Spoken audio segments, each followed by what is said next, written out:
Good morning students ਅੱਜ ਤੁਹਾਡੇ business study ਦੇ ਫਸਟ ਚੈਪਟਰ ਦੇ ਅਗਲੇ ਟੌਪਿਕ ਬਾਰੇ ਗੱਲ ਕਰਦੇ ਹਾਂ, ਜਿਹਦੇ ਵਿੱਚ ਆਪਾਂ ਅੱਜ ਦੇ ਟੌਪ ਪੁਆਇੰਟ ਆ ਜਿਹੜੇ ਉਹ ਕਵਰ ਕਰਨੇ ਆ ਕਿ ਬਿਜ਼ਨਸ ਰਿਸਕ ਦੇ ਰੀਜ਼ਨ ਕੀ ਆ, ਕਾਰਨ ਕੀ ਆ।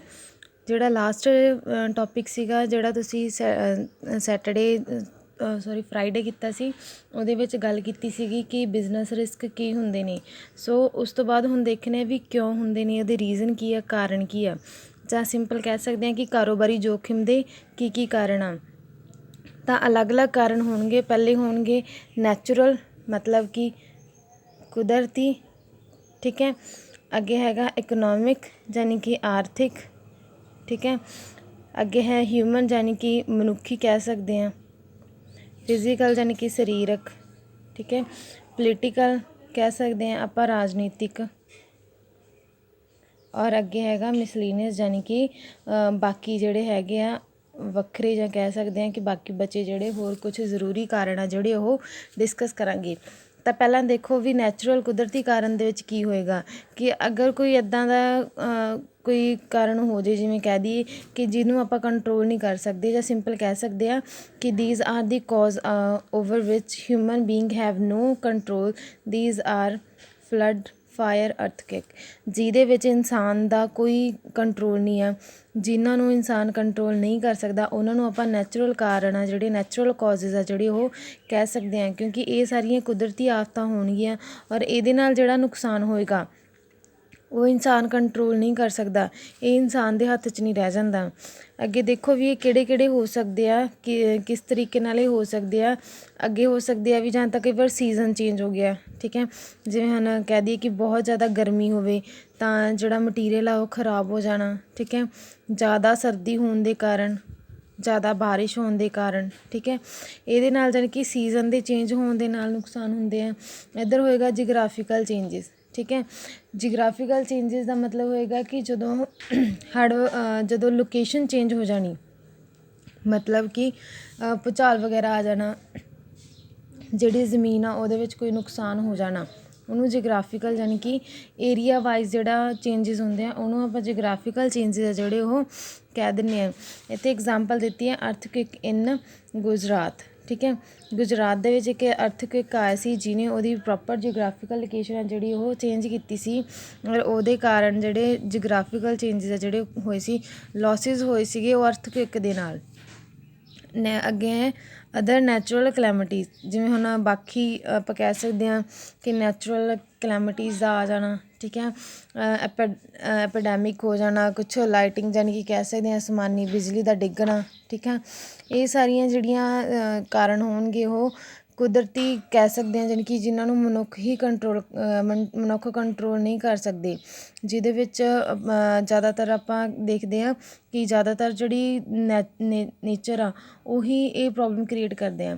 ਐਪੀਡੈਮਿਕ ਦਾ ਮਤਲਬ ਹੋਏਗਾ ਮਹਾਂਮਾਰੀ, ਠੀਕ ਹੈ, ਜਿਵੇਂ ਅੱਜ ਦੇ ਟਾਈਮ ਦੇ ਵਿੱਚ ਹੋ ਰਹੀ ਹੈ ਪ੍ਰੋਬਲਮ, ਸੋ ਇਹਨੂੰ ਕਹਿ ਸਕਦੇ ਹਾਂ। ਇਕਨੋਮਿਕ ਕਾਜ਼ਜ਼ ਹੋਣਗੇ ਕਿ ਜਿਹੜੇ ਕਾਜ਼ਜ਼ ਹੋਣ ਜਾਂ ਲੋਸ ਹੋਣ ਕਿਹਦੇ ਕਰਕੇ, ਅਨਫੇਵਰੇਬਲ ਚੇਂਜਿਸ, ਯਾਨੀ ਕਿ ਜਿਹੜੇ ਆਪਣੇ ਖਿਲਾਫ ਹੋਣ, ਠੀਕ ਹੈ, ਆਪਣੇ ਲਈ ਅਣਚਾਹੇ ਹੋਣ।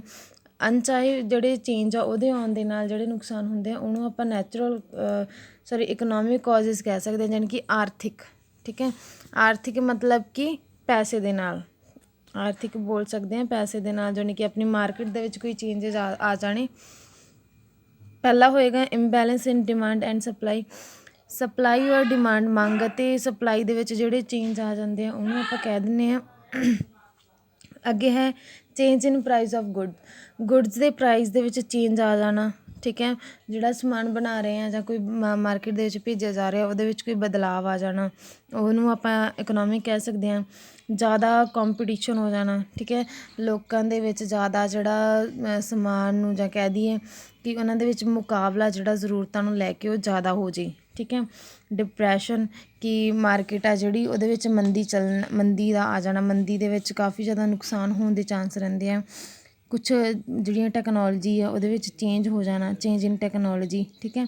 ਇਹ ਸਾਰੀਆਂ ਚੀਜ਼ਾਂ ਜਿਹੜੀਆਂ ਉਹ ਇਕਨੋਮਿਕ ਕਾਜ਼ਜ਼ ਨੂੰ ਕ੍ਰੀਏਟ ਕਰਦੀਆਂ। ਨੈਕਸਟ ਹੋਏਗਾ ਹਿਊਮਨ ਕਾਜ਼ ਦਾ ਮਤਲਬ ਹੋਏਗਾ ਕਿ ਜਦੋਂ ਮਨੁੱਖਾਂ ਦੇ ਕਾਰਨ ਚਾਹੇ ਉਹ ਉਹਨਾਂ ਨੇ ਇੰਟੈਂਸ਼ਨਲੀ ਕੀਤਾ ਹੋਵੇ ਚਾਹੇ ਅਨਇੰਟੈਂਸ਼ਨਲੀ, ਜਾਣੀ ਕਿ ਚਾਹੇ ਉਹਨਾਂ ਨੇ ਆਪਦੀ ਇੱਛਾ ਅਨੁਸਾਰ ਕੀਤਾ ਹੋਵੇ ਕੰਮ, ਚਾਹੇ ਆਪਣੀ ਇੱਛਾ ਅਨੁਸਾਰ ਨਾ ਕੀਤਾ ਹੋਵੇ, ਪਰ ਉਹਨਾਂ ਦੇ ਕੰਮ ਕਰਨ ਦੇ ਨਾਲ ਕੋਈ ਨੁਕਸਾਨ ਹੋ ਗਿਆ ਹੋਵੇ, ਉਹਨੂੰ ਆਪਾਂ ਹਿਊਮਨ ਕਾਜ਼ ਕਹਿ ਦਿੰਦੇ ਹਾਂ। ਮਨੁੱਖੀ ਕਾਜ਼ ਦੇ ਵਿੱਚ ਆਏਗਾ ਜਿਵੇਂ ਆਪਾਂ ਕਹਿ ਦਿੰਦੇ ਹਾਂ ਵੀ ਵਰਕਰਸ ਦਾ ਸਟ੍ਰਾਈਕ 'ਤੇ ਚਲਿਆ ਜਾਣਾ, ਲੌਕਆਊਟ ਦੇ ਵਿੱਚ ਚਲਿਆ ਜਾਣਾ, ਠੀਕ ਹੈ। ਵਰਕਰਸ ਆ ਜਿਹੜੇ ਉਹ ਕੰਮ ਨੂੰ ਛੱਡ ਕੇ ਚਲੇ ਜਾਣ, ਉਹਦੇ ਨਾਲ ਨੁਕਸਾਨ ਹੋ ਜਾਂਦਾ। ਕਈ ਵਾਰੀ ਉਹਨਾਂ ਦੇ ਵਿੱਚ ਜਿਹੜਾ ਉਹਨਾਂ ਦੇ ਮਾਲਿਕ ਆ ਔਰ ਜਿਹੜੇ ਵਰਕਰਸ ਆ ਉਹਨਾਂ ਦੇ ਵਿੱਚ ਕੋਈ ਝਗੜਾ ਹੋ ਜਾਣਾ, ਉਹਦੇ ਕਰਕੇ ਚਲੇ ਜਾਣਾ। ਕਈ ਵਾਰੀ ਜਿਹੜੇ ਇਮਾਨਦਾਰ ਨਹੀਂ ਹੁੰਦੇ ਵਰਕਰਸ, ਠੀਕ ਹੈ, ਉਹ ਆਪਣੇ ਬਿਜ਼ਨਸ ਨਾਲ ਧੋਖਾ ਕਰ ਜਾਂਦੇ ਆ, ਉਹਦੇ ਨਾਲ ਨੁਕਸਾਨ ਹੋ ਜਾਂਦਾ, ਠੀਕ ਹੈ।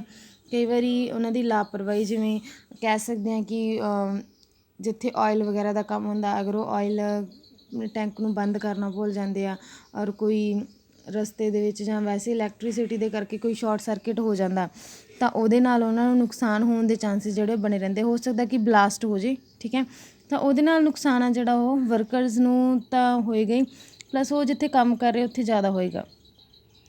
ਅੱਗੇ ਹੈ ਫਿਜ਼ੀਕਲ ਕਾਜ਼ਜ਼। ਫਿਜ਼ੀਕਲ ਕਾਜ਼ਜ਼ ਯਾਨੀ ਕਿ ਜਿਹੜਾ ਇਨਸਾਨ ਕੰਮ ਕਰ ਰਿਹਾ, ਅਗਰ ਉਹਦੇ ਹੱਥਾਂ ਨੂੰ ਪੈਰਾਂ ਨੂੰ ਕੋਈ ਨੁਕਸਾਨ ਹੋ ਜੇ ਐਕਸੀਡੈਂਟ ਦੇ ਨਾਲ, ਠੀਕ ਹੈ, ਕਿਸੇ ਵੀ ਮਸ਼ੀਨ ਦੇ ਡਿਫੈਕਟ ਦੇ ਨਾਲ, ਉਹਦੇ ਨਾਲ ਉਹਨੂੰ ਨੁਕਸਾਨ ਹੋ ਜੇ, ਉਹਨੂੰ ਆਪਾਂ ਫਿਜ਼ੀਕਲ ਕਾਜ਼ ਕਹਿ ਸਕਦੇ ਕਿ ਉਹਦੇ ਨਾਲ ਨੁਕਸਾਨ ਹੋਣ ਦੇ ਚਾਂਸਿਸ ਬਹੁਤ ਜ਼ਿਆਦਾ ਹੈ।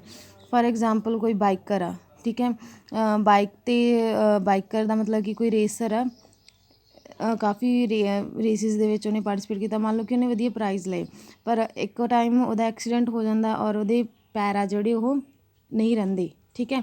ਤਾਂ ਹੁਣ as a biker, as a racer, ਉਹਦਾ ਬਿਜ਼ਨਸ ਸੀ, ਠੀਕ ਹੈ, ਹੁਣ ਉਹਨੂੰ ਉਹਦੇ ਤੋਂ ਇਨਕਮ ਹੋ ਰਹੀ ਸੀ, ਬਟ ਹੁਣ ਜਦੋਂ ਉਹ ਬਾਈਕ ਚਲਾ ਹੀ ਨਹੀਂ ਪਾਊਗਾ ਤਾਂ ਉਹਨੂੰ ਬਹੁਤ ਜ਼ਿਆਦਾ ਲੋਸ ਹੋ ਗਿਆ, ਠੀਕ ਹੈ। ਅੱਗੇ ਹੈ losses to acid due to careless of the employees.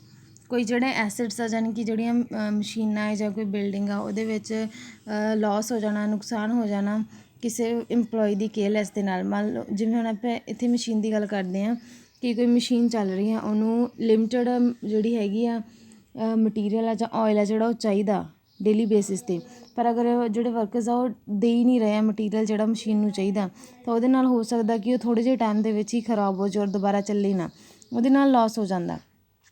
Due to ਡਿਸਓਨੈਸਟੀ of employee, ਜਿਹੜੇ ਡਿਸਓਨੈਸਟੀ ਹੋਏਗੀ ਇੰਪਲੋਈਜ਼ ਦੀ, ਉਹਦੇ ਕਰਕੇ ਵੀ ਹੋ ਜਾਂਦਾ, ਠੀਕ ਹੈ।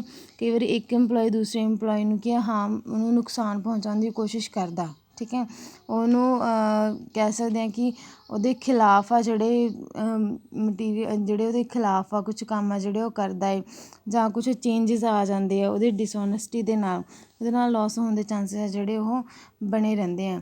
ਜਾਂ ਇੱਥੇ ਵੈਸੇ ਵੀ ਕਹਿ ਸਕਦੇ ਹਾਂ ਆਪਾਂ ਕਿ ਗਵਰਨਮੈਂਟ ਦੇ ਕੁਛ ਜਿਹੜੇ ਰੂਲਸ ਐਂਡ ਰੈਗੂਲੇਸ਼ਨ ਆ ਉਹਦੇ ਵਿੱਚ ਚੇਂਜਿਸ ਆ ਜਾਣ ਦੇ ਕਾਰਨ ਵੀ ਇਹ ਸਾਰੀਆਂ ਚੀਜ਼ਾਂ ਜਿਹੜੀਆਂ ਹੋ ਜਾਂਦੀਆਂ।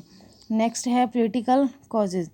ਪੋਲੀਟੀਕਲ ਕਾਜ਼ਜ਼ ਦੇ ਵਿੱਚ ਹੋਏਗਾ ਕਿ ਜਿਹੜੇ ਰਿਸਕ ਆ ਜਿਹੜੇ ਉਹ ਗਵਰਨਮੈਂਟ ਦੇ ਪਾਲਿਸੀਆਂ ਦੇ ਚੇਂਜ ਹੋਣ ਦੇ ਨਾਲ ਜਿਹੜੇ ਉਹ ਪੈਦਾ ਹੋ ਜਾਂਦੇ ਆ। ਜਿਵੇਂ ਕਹਿ ਸਕਦੇ ਕਿ ਗਵਰਨਮੈਂਟ ਨੇ ਟੈਕਸ ਦੀ ਪੋਲਿਸੀ ਚੇਂਜ ਕੀਤੀ, ਲਾਇਸੈਂਸ ਦੀ ਪੋਲਿਸੀ ਚੇਂਜ ਕੀਤੀ, ਇੰਪੋਰਟ ਐਕਸਪੋਰਟ ਦੀ ਪੋਲਿਸੀ ਨੂੰ ਚੇਂਜ ਕੀਤਾ, ਉਹਦੇ ਨਾਲ ਬਿਜ਼ਨਸਮੈਨ ਨੂੰ ਲੋਸ ਹੋ ਸਕਦਾ। ਇੰਡਸਟਰੀਅਲ ਪੋਲਿਸੀ ਚੇਂਜ ਕਰਤੀ ਵੀ ਕੌਣ ਇੰਡਸਟਰੀ ਲਗਾ ਸਕਦਾ, ਕੌਣ ਨਹੀਂ ਲਗਾ ਸਕਦਾ, ਉਹਦੇ ਨਾਲ ਲੋਸ ਹੋ ਸਕਦੇ ਆ। Change in political system and ideology, political system ਅਤੇ ਉਹਦੇ ਜਿਹੜੇ ਸਿਧਾਂਤ ਆ ਉਹ ਚੇਂਜ ਹੋਣ ਦੇ ਨਾਲ, ਯਾਨੀ ਕਿ ਆਪਣੇ ਜਿਹੜੇ ਰਾਜਨੀਤਿਕ ਕੰਮ ਆ ਉਹ ਬਦਲ ਜਾਣ ਦੇ ਕਾਰਨ ਆ ਜਿਹੜੇ ਉਹ ਲੋਸ ਹੋ ਜਾਣੇ, ਠੀਕ ਹੈ। ਨੈਕਸਟ ਹੈ ਮਿਸਲੀਨੀਅਸ। ਮਿਸਲੀਨੀਅਸ ਦਾ ਕਹਿ ਸਕਦੇ ਹਾਂ ਕਿ ਫੁਟਕਲ, ਠੀਕ ਹੈ, ਫੁਟਕਲ ਯਾਨੀ ਕਿ ਜਿਹੜੇ ਬਾਕੀ ਰਹਿ ਗਏ ਉਹਨਾਂ ਨੂੰ ਆਪਾਂ ਕਹਿ ਸਕਦੇ ਹਾਂ। ਤਾਂ ਦੇਖੋ ਸਮਟਾਈਮ ਬਿਜ਼ਨਸ ਮੈਂ suffer losses due to efficient management in result in planning, decision making and improper execution on the part of management। ਕਈ ਵਾਰੀ ਕੀ ਹੁੰਦਾ ਕਿ ਜਿਹੜੇ ਕਾਰੋਬਾਰ ਆ ਉਹਦੇ 'ਤੇ ਕਈ ਜ਼ਿਆਦਾ ਮਾੜੇ ਪ੍ਰਬੰਧ ਦਾ ਜਿਹੜਾ ਪ੍ਰਭਾਵ ਆ ਉਹ ਪੈ ਜਾਂਦਾ। ਇਨਐਫੀਸ਼ੀਐਂਟ ਮੈਨੇਜਮੈਂਟ ਦਾ ਮਤਲਬ ਹੋਏਗਾ ਮਾੜਾ ਪ੍ਰਬੰਧ, ਠੀਕ ਹੈ। ਕਈ ਵਾਰੀ ਬਿਜ਼ਨਸਮੈਨ ਯੋਜਨਾ ਗਲਤ ਬਣਾ ਲੈਂਦਾ, ਉਹਨੇ ਜਿਹੜਾ ਕੰਮ ਕਰਨਾ ਹੁੰਦਾ ਉਹਨੂੰ ਸਹੀ ਤਰੀਕੇ ਨਾਲ ਨਹੀਂ ਕਰ ਪਾਉਂਦਾ, ਘਾਤਕ ਜਿਹੜੇ ਉਹਦੇ ਸਿੱਟੇ ਜਿਹੜੇ ਉਹ ਨਿਕਲ ਜਾਂਦੇ ਆ, ਉਹਦੇ ਨਾਲ ਨੁਕਸਾਨ ਆ ਜਿਹੜਾ ਬਿਜ਼ਨਸ ਨੂੰ ਹੋ ਸਕਦਾ। ਸੋ ਇਹ ਸਾਰੇ ਜਿਹੜੇ ਕਾਰਨ ਆ ਉਹ ਅੱਜ ਦੇ ਟੋਪਿਕ ਦੇ ਵਿੱਚ ਡਿਸਕਸ ਹੋ ਗਏ ਆ। ਸੋ ਜਿਹੜਾ ਕੱਲ੍ਹ ਦਾ ਟੋਪਿਕ ਹੋਏਗਾ ਉਹ ਆਪਾਂ ਦੇਖਣੇ ਆ ਵੀ ਕਾਰੋਬਾਰ ਦੇ ਵਿੱਚ ਕੀ ਕੀ ਪ੍ਰੋਫਿਟ ਆ ਔਰ ਪ੍ਰੋਫਿਟ ਦੇ ਕੀ ਕੀ ਆਪਾਂ ਨੂੰ ਫਾਇਦੇ ਆ, ਯਾਨੀ ਕਿ ਪ੍ਰੋਫਿਟ ਹੋਣ ਦੇ ਕੀ ਕੀ ਫਾਇਦੇ ਆ, ਠੀਕ ਹੈ। ਔਰ ਜਿਨ੍ਹਾਂ ਸਟੂਡੈਂਟਸ ਨੇ ਟੈਸਟ ਨਹੀਂ ਸੀ ਕੰਪਲੀਟ ਕੀਤਾ ਉਹਨਾਂ ਨੂੰ ਉਹਨਾਂ ਨੂੰ ਕੱਲ੍ਹ ਬੋਲਿਆ ਗਿਆ ਸੀਗਾ ਕਿ ਟੈਸਟ ਸੈਂਡ ਕਰਨਾ, ਜਿਨ੍ਹਾਂ ਨੇ ਕਰਤਾ ਠੀਕ ਹੈ, ਜਿਨ੍ਹਾਂ ਨੇ ਨਹੀਂ ਕੀਤਾ ਉਹਨਾਂ ਦੇ ਮਾਰਕਸ ਆ ਜਿਹੜੇ ਉਹ ਐਬਸੈਂਟ ਔਰ 0 ਲੱਗੇ ਨੇ। ਸੋ ਨੈਕਸਟ ਟਾਈਮ ਤੁਸੀਂ ਧਿਆਨ ਰੱਖਣਾ। ਸੋ ਉਮੀਦ ਆ ਕਿ ਸਮਝ ਆਈ ਹੋਏਗੀ। ਜੇ ਕੋਈ ਪੁਆਇੰਟ ਨਾ ਪਤਾ ਲੱਗਿਆ ਤਾਂ ਤੁਸੀਂ ਦੁਬਾਰਾ ਤੋਂ ਕਲੀਅਰ ਕਰਵਾ ਸਕਦੇ ਹੋ। Thank you, have a nice day.